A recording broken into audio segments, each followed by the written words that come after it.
Hi, HSPs. I'm Julie Bielen, psychotherapist and HSP consultant. So I specialize in the highly sensitive person. And I wanted to talk today about being ourselves in the world. There are so many HSPs that I've talked to that we feel that we need to change who we are to fit in some way, or maybe we're just hard on ourselves about being different, feeling different. And I want to talk with you guys a little bit about that and explore that. How can we, be ourselves? I'm titling this video, Be You and the World Will Adjust. How do we do that? How can we be ourselves in the world as we are? And I totally believe that sensitive people are needed in the world. If you are watching, let me know that you're here. Where are you guys from? Do you find that you compare yourself to others? Being part of the 20%, we do often feel different than the 80% because we actually are different. I want to read a quote that I love from Glennon Doyle Melton. I posted this quote and it's actually in my book too, my new book, The Empowered Highly Sensitive Person. So here I'll read the quote. I'm not a mess, but a deeply feeling person in a messy world. I explain that now, when someone asks me why I cry so often, I say, for the same reason I laugh so often, because I'm paying attention. I tell them that we can choose to be perfect and admired or to be real and loved. We must decide. So I just love that, this concept of, accepting who we are and accepting our sensitivities and our differences. I just finished my a session in my course that I'm teaching, an 8-week course that I work with HSPs, and I love it so much, and I love my HSP participants. They're so special, and they're wanting to find a way to be less exhausted and overwhelmed in the world. And I think part of that has to do with that we're comparing ourselves, we're trying to change who we are, we're trying to fit in with other people that have a different experience than we do. And, it's easy to fall into that space that, I've certainly fell into it myself, where I start to think, oh, why can they do that? The 80% seem to be able to do so many things that maybe I feel like I can't do. But I think the thing is to understand that we do it differently. And if you're taking care of your needs, then you're going to be able to take care of, the things that are important to you in your life. And I actually just gave one of the assignments I gave to one of my students in my course today was about creating a pie chart of how where's your time going right now?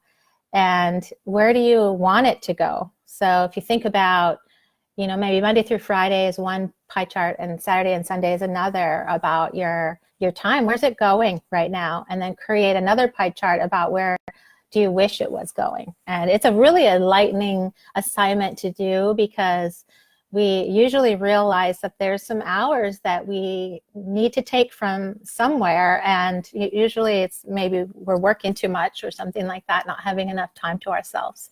So I just want you guys to know that you're special in the world as you are. The world needs sensitive people, and there's a reason why you are the way you are. It's a survival strategy of the population. You take in more information than 80% of the population, which means you have extra information, and you also have to process that extra information, and that's why you need more downtime to process it so you don't get overwhelmed.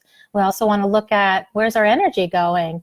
Are we dumping it out in places that maybe we need to start preserving it a little bit more and getting some of it back for yourself and your family and the things that are important to you? So hopefully that helps you guys a little bit. For those of you watching the replay, write in the comments. I'll come back and check the comments too. In what ways have you been successful being yourself in the world? In what ways has it been hard for you? Have you felt yourself comparing yourself to the other 80%? Do you feel yourself being particularly overwhelmed and exhausted? Things like that. I want to hear from you guys. So post in the comments. I'll come back and read them later on today. I want to hear from you guys. And I hope that there's a part of you that could celebrate who you are and know that you have so many gifts inside of you. We just need a little bit of support to lift off the layer of overwhelm so that we're not so exhausted, and we can give more of our gifts to the world and, you know, preserve more of the energy that we need for ourselves.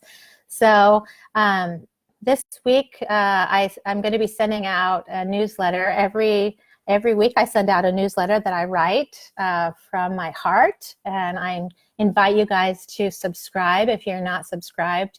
I give lots of tips and information about the trait and my work with HSPs globally. So that's hspblog.com. So I invite you guys to subscribe so you don't miss out on anything. And I do excerpts from my books and lots of tips and support for HSPs. That's important to me. Hi, Mark. Glad to see that you're here. So if write your comments and let's celebrate who we are. Let's figure out a way to really, you know, accept who you are in the world. You are so needed as you are. We just need to make sure we're taking care of ourselves in the right ways. And subscribe to my blog, and we will be in touch. And I hope you guys take really good care of yourselves. Okay? Talk to you soon.